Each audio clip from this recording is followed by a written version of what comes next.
What's going on, guys? Welcome back to the channel. So this is a cool video. Everyone loves this every year, and we're going to talk about my 2023 Phoenix, give you a little boat tour, go over my electronics setup, all that good stuff.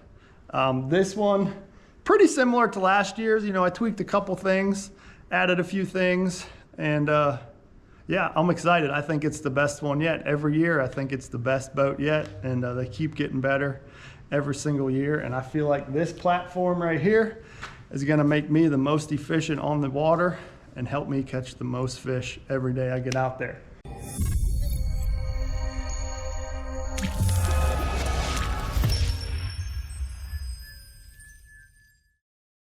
So let's jump in. Like I said, this is the 2023 Phoenix 21 PHX. We'll start at the front. Of course, you gotta have a trick step. That's a must on every single bass boat. I'll never own a bass boat without a trick step, so you gotta have the trick step.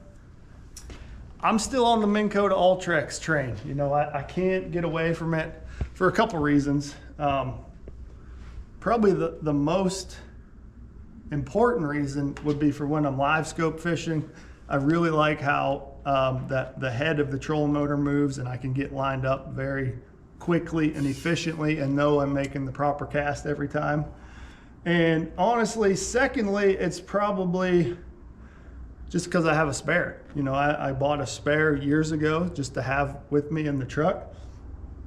So I know if anything breaks in it for whatever reason, I have a spare one in the truck so I can get it fixed and not worry about any service issues ever leaving me down, because the trolling motor is pretty dang important to your day when you're out there tournament fishing. So those are the two main reasons I'm still on the Ultrex, and I don't see me changing anytime soon. Okay, electronics up front.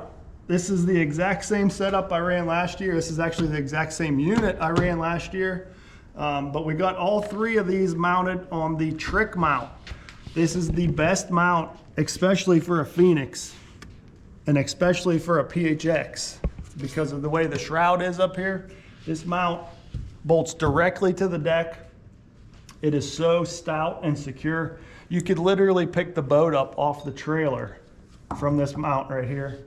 It is so strong and sturdy. But I got a 16-inch Garmin up here.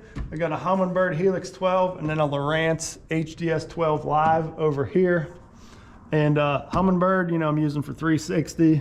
Lowrance, I'm using for mapping, waypoint management, a little bit of 2D, a little bit of down imaging, and also a little bit of active target.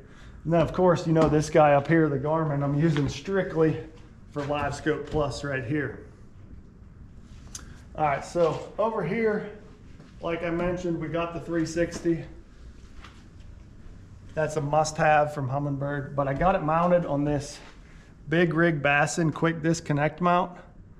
So whenever I'm not gonna use the 360 for the day, I like to take it off, because there's no sense putting it through the abuse and beating it up and everything. So this Big Rig Bassin mount, you literally take that, twist this off, just like that. You could take your 360 off.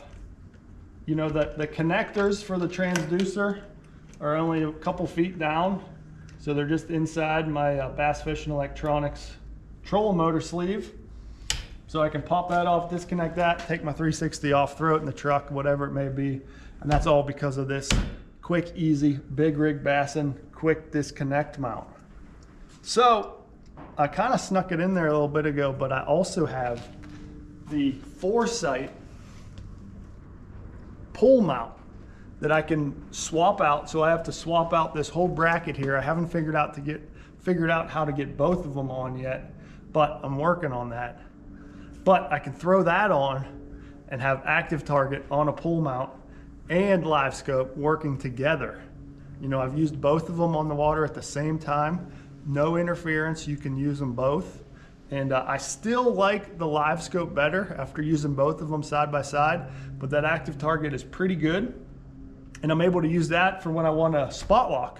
So I can hit spot lock and allow my trolling motor to do the work, and then I can take that Foresight mount and point it wherever I want and stay lined up all times and not have to worry about boat position and running the trolling motor and all that kind of stuff. So it's a huge help, and I really like using that for specific situations. Not all the time, and that's why I have it taken off right now. Most of the time I'm gonna be using my 360, but those certain situations, that foresight mount is gonna be the deal. All right, let's go back here, check out the console, see what electronics we got going on there. Got it all stickered up, got the beautiful favorite wrap on there. So at the console, this is the exact same setup I ran last year as well. We got 2 Lowrance HDS 12 Lives and a Humminbird Helix 10, strictly for Lake Master mapping. You know, some of the lakes, the Lake Master is an absolute must-have, so you gotta have that.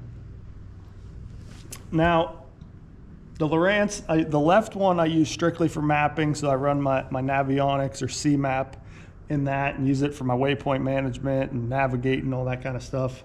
And the right one I use for my side imaging, my down imaging, and my 2D sonar. So transducer setup, I run the 2D sonar on a through haul transducer that's glued into the bottom of the boat.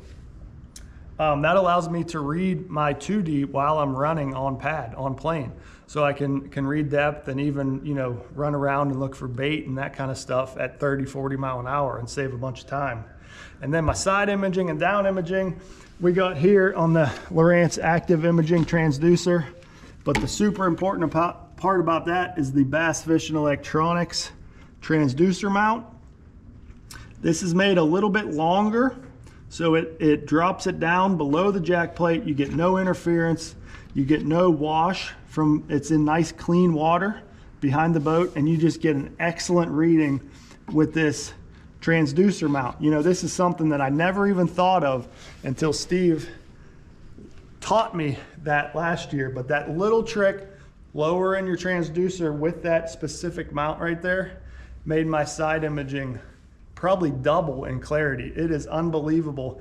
And even at speed, you know, I can fast idle at 7, 8 mile an hour and get crystal clear readings, whereas prior I was getting a bunch of prop wash and interference if I wasn't at just a in gear, no throttle idle.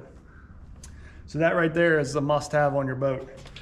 Leaning up against these guys right here, you gotta have power poles.